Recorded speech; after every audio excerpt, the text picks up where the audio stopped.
Everyone, welcome to another exciting edition of Words, Images, and Worlds. On this episode, delighted to be talking with, is it Bram Stoker or Bram Stoker? I Bram?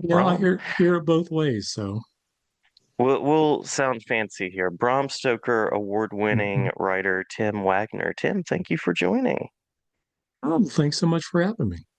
A pleasure. We may have the same mug. Is that an Edgar Allan Poe mug I just spied You on the know it screen? is. Oh yeah, right here it is. Yes. Yes, I have that exact same mug. Don't currently have it with me, but one of my favorites. Perfect for a conversation about drinking of the dark things and exploring the shadows of storytelling. And you've written books that sort of chronicle horror storytelling from a textbook perspective. You've also Mhm. written original works like the Necropolis series, and you have media tie-in work, kind of shared universe or license materials for us to talk about. So lots on the phantasmagoric horizon, if we can say that, the Hieronymus Bosch sort of tableau here. Yeah, I like that. That works well. Yeah, yeah, we will try. We will try. Well, curious, I usually ask because I teach English and try to get people tapped into reading. What connected you with storytelling and particularly the direction of storytelling that you've taken? Well, it's really hard to say. I think one of my earliest memories is sitting on my dad's lap while he'd read like nonfiction books about dinosaurs to me when I was like Mhm. 3 or 4, and I couldn't read. That bothered me, but I love the dinosaurs so much I memorized the shape of their names, so I could tell them apart by the shape. And then there came a point where I could read. So now I can't remember or imagine what it was like to just know the shape of words. But I was so fascinated by the dinosaurs because, they were real and they were monsters and they're gone, but their skeletons are still around, and they lived Mhm. and walked and, killed and whatever, exactly where I was at. And so, one of my earliest nightmares I remember too is this. It was cool. It was all in red, or red tinted, and the UFO landed in the cul-de-sac where my house was, and dinosaurs came out. And so, like, Oh, I guess nice. they were coming back. I don't, and I had it 3 times, 3 nights in a row. So it kind of all started there, I guess, in a lot of ways with dinosaurs. And you mixed in extraterrestrial thinking, Hmm. maybe some seeding theory there. So, Yeah. very creative connections. Love it. Um, curious about the writing you've done about writing. Anything that you'd like to mention that before about that before we tag into the process of what it's like to create these worlds? Well, yeah, I got wrote 3 books about writing horror. Writing in the Dark, and then Writing in the Dark, the workbook, and then one called Tell Me a Story. Let me tell you a Mhm. story, where I look at short stories from throughout my career, talk about why and how I wrote them and what I do differently now. And I have one coming out next month. It's about media tie-in writing. It's called Just Add Writer. Nice, nice. Yeah. So lots of places for people to look if they're interested in the craft as well as just a good story to enjoy. Yep. Yeah, yeah. Uh, I was going to ask about that from your process and perspective, what it's like to be in the space of creating your own material, your own series work, and then what it's like to tap into some of the shared universe licensed worlds. When I started college for like one week, I was an acting major. Hmm. And then I switched because the professor basically told us that if you're not so dedicated and passionate to it that you can't live without it. It's so hard to have any kind of measure of success. It's a hard life. You shouldn't do it. And I realized I didn't feel that way about it. I did feel that way about writing. So I changed my major to theater education, but um, it's the acting that I come back to though, because I still had to take acting classes for 2 years. And it's like doing tie-ins is a lot like acting. You are trying to, uh, it's if I'm doing a book about, like featuring the Supernatural brothers, I have to get a feel for, what are their characters like and what is the set like, in terms of the feel of it and everything. And so it stretches a different set of muscles. It's more interpretation, but at the same time, I have to create stuff too. So it's almost like interpretation with improvisation mixed in. So that's fun. And it's like many years ago, the artist Katie Lang, when she started out as a country singer for a while until she was like, don't eat beef. And that was the end of that. Then she canceled her. So she became a pop star. But I saw an interview with her where they asked her why country. And she says, I really like seeing what I can do with the boundaries. And and so that's very different. When I write my own stuff, there's no boundaries except what I put on myself or whatever from whatever genre I'm working in and whatever I decide to honor in terms of those boundaries. But with tie-in stuff, it's like there's only so much I can do. I can't, for real kill off the supernatural characters or anything like that. So it's interesting. It's fun. It stretches a whole different set of muscles. Yeah, no, you've currently been spending some time in the A24 Ty West world of the X trilogy. Anything you'd like to say about what it's been like to explore that particular universe? Yeah, it was really interesting. I'd seen the first two movies before I wrote the books, and then I wrote Maxine just to the script, and then the movie came out. So I very quickly revised it after I saw the movie. But it was a different process because usually, if you do a novelization, the script, no matter how long the script is, it really only adds up to about 45,000 words. So, you've got another 35 to 40 that you have to make up.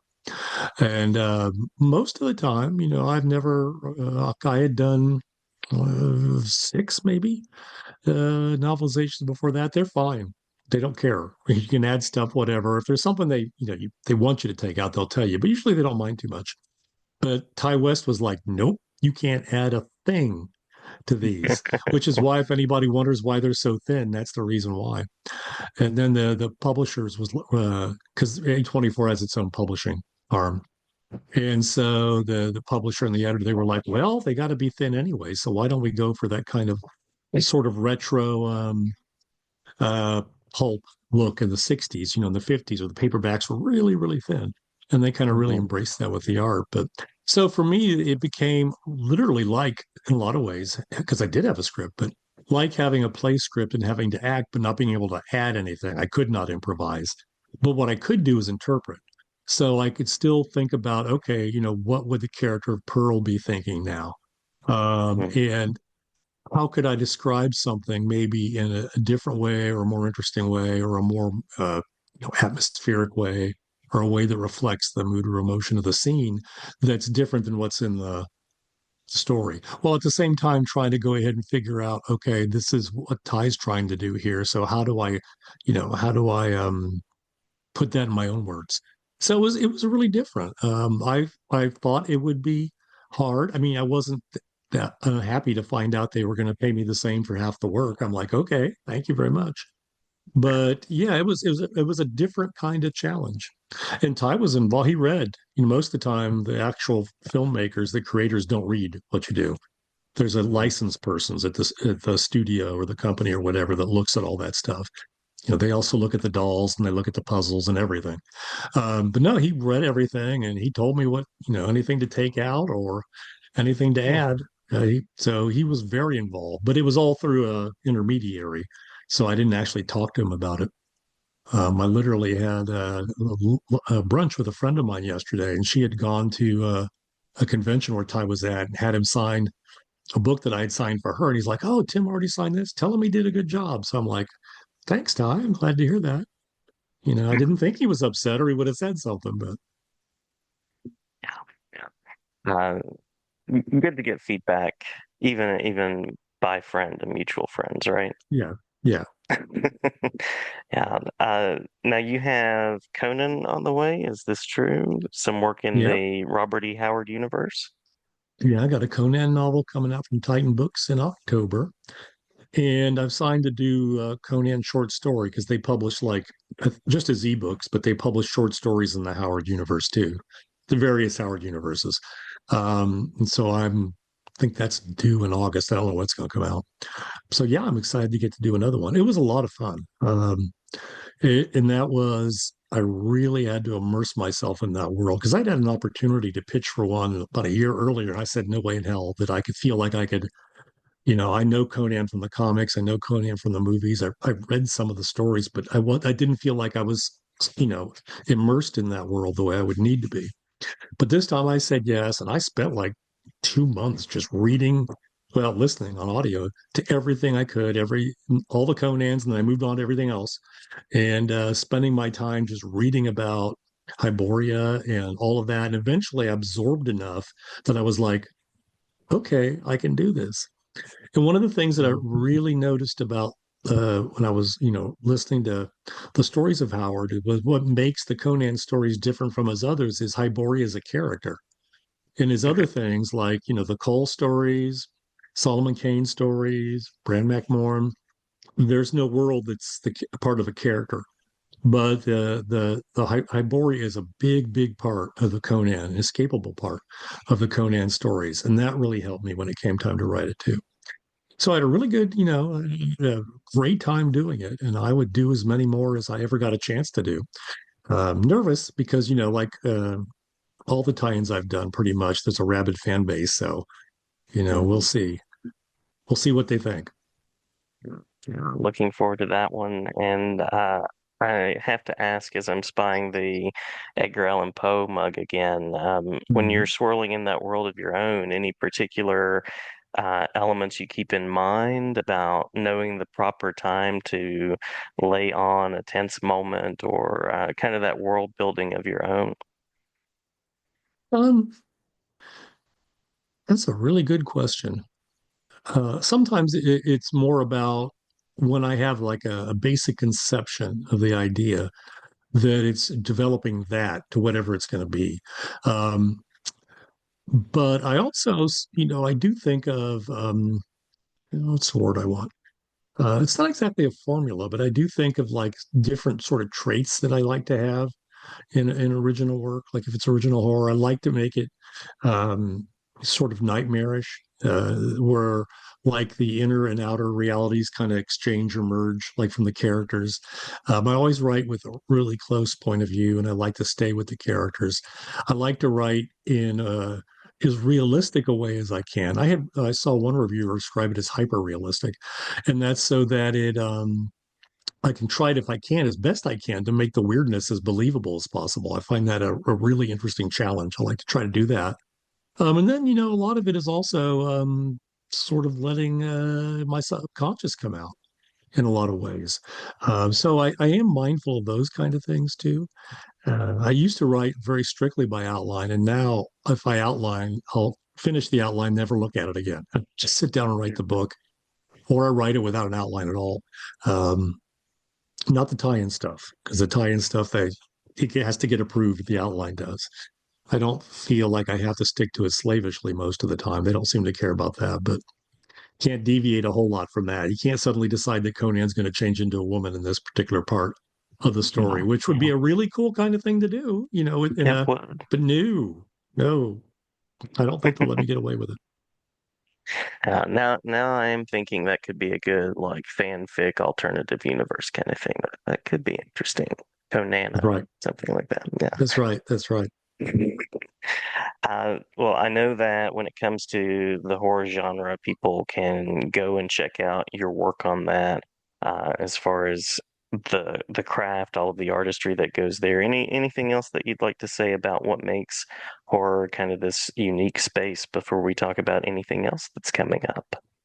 Yeah, horror is it works really well if you like to write with an immersive point of view because horror happens inside your characters. The example I always use, I've used it a million times, is the difference between Alien and Aliens.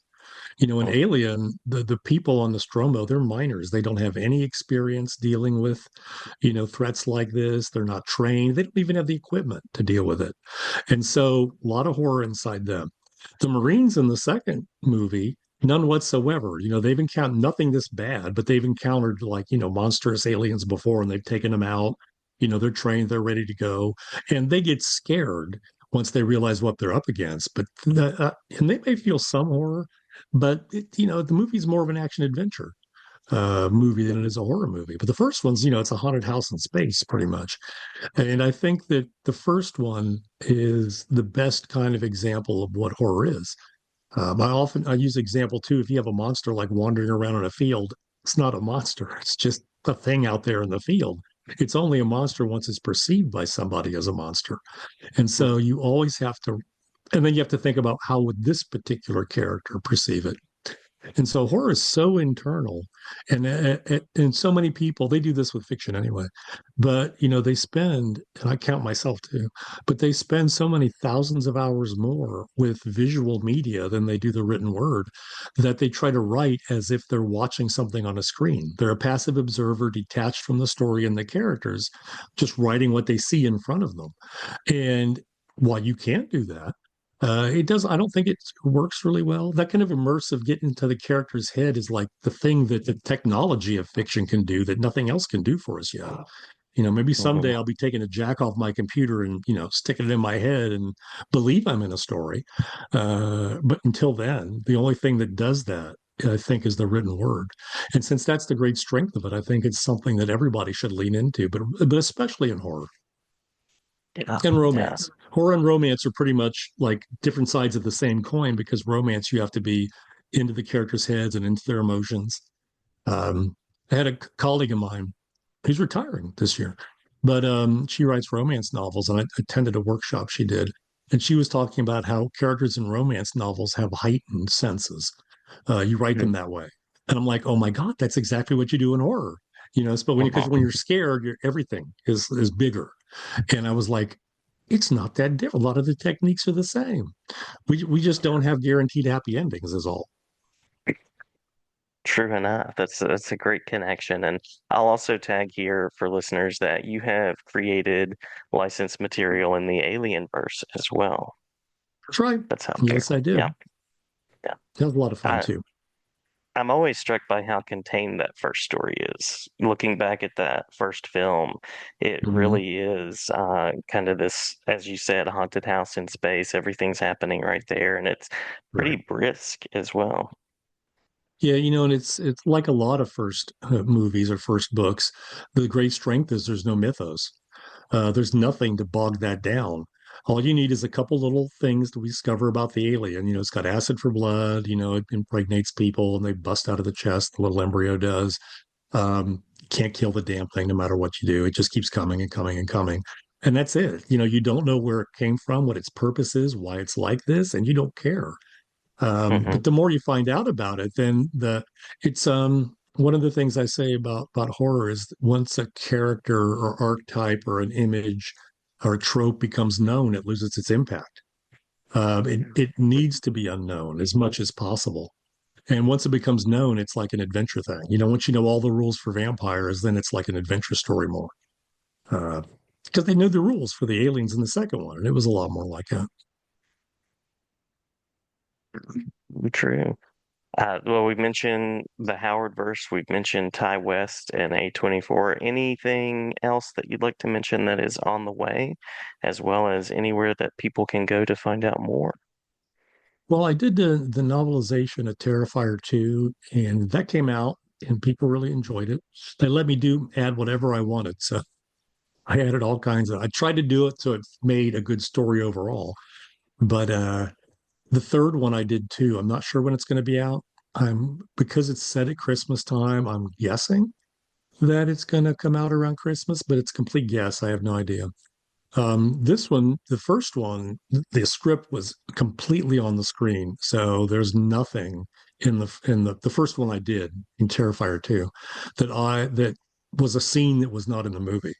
But for Terrifier 3, the script was just as long, but he didn't film about half an hour's worth of material. So there's a lot of extra stuff in the book, along with all the weird stuff I make up. And I'm interested to see what people can tell. What's the stuff of his that they didn't see, and what uh, the stuff is mine. But I'm glad too, because it's like one of the great things about a novelization is that there are things the screenwriter uh, they work really hard to do, Hmm. and it may not live anywhere else in for the public, unless it's special features on a DVD, maybe. But it doesn't live anywhere except in your novelization. So I'm always glad that I can kind of bring that forward for the creator and give that to people. True. But I was one of those people growing up and still am. When there's a movie coming out, I love to check out the novelization, especially Mhm. if it's a world that I'm connected to and that I love, and see kind of like the extra things that are added in, and then sometimes go and see the film if I read first and just see what actually was left out. So it's always Yeah. interesting the storytelling process that way. Yeah, it's a lot of fun. And like I remember reading the first Star Wars novelization, and they at Oh, the end, I mean, the last line it's not anymore, but it was literally Luke and Leia live happily ever after because they hadn't decided, they didn't even know they were going to make a second movie. And oh, looking back, I think, oh, they couldn't have yanked that out fast enough, I bet, once they decided. true. That original copy probably has some value to it now as well. Oh, I bet. Yeah, I bet. Yeah. Well, anywhere that people can go, convention-wise, online spaces to learn more to follow along. Well, my website's just timwagner.com, and it's like my hub on the internet, so you can get to everything from there. You can get to my blog, you can get to my YouTube channel, you can get to all my social media. I got a contact tab there if anybody wants to get in touch. I'm always happy to, try to answer questions about writing if I can. Can't read your whole book. That happens sometimes. With all the stuff, with all my own teaching, and then all my the stuff I write, I can't get to.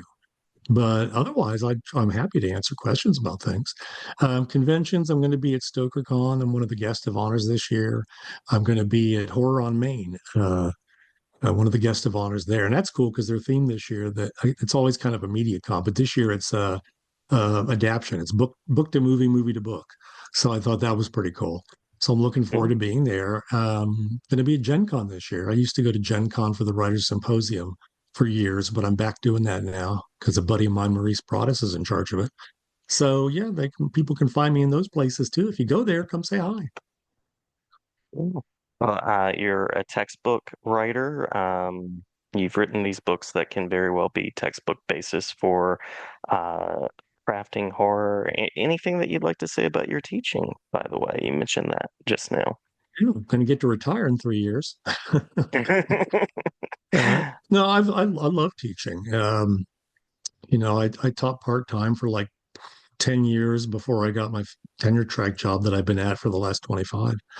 Um, and teach at a community college. I like it. I also taught in Seton Hill University's MFA and writing popular fiction program for about 9 years. I served as a faculty mentor, and I liked that just fine. But one of the things that bothered me because it was a residency program, people had to pay for it out of pocket, and it's expensive. And my college is like the cheapest in Ohio, which is where I live. So it's like anybody who just wants to try and take a creative writing class, they can. There's not as much barrier for it. It's one of the reasons why I like it. Even though it was challenging, it was great to work with graduate students. I like the fact that it's just because my college is dedicated to open access to everybody as much as possible. And so I like that part of it. Um, I like that a lot. And of course, you know that anybody you teaches will tell you that you learn as much, if not more, from your students than you teach them. And you probably learn more about your whatever your field is than you did before. It's the teaching of it where you learn it so well. So it's been in a lot of ways, it's a wonderfully selfish career where you don't look like you're selfish because you're not really being it, but it has such a huge impact on you. So, once I retire, I'm going to try to find a place where maybe I can volunteer um, and for like do creative writing classes or something like that or workshops. I don't know. I'm going to try to do that and still do workshops in general like I do now. So I'm still going to keep teaching until I keel over, I think. But maybe even Yeah. after that, who knows? Oh, love that. Love that generativity and love the way you give to the creative community that way. And I can relate to that bug of teaching that just doesn't let go. It's always likely to be a part. Hmm. Yeah, I think so.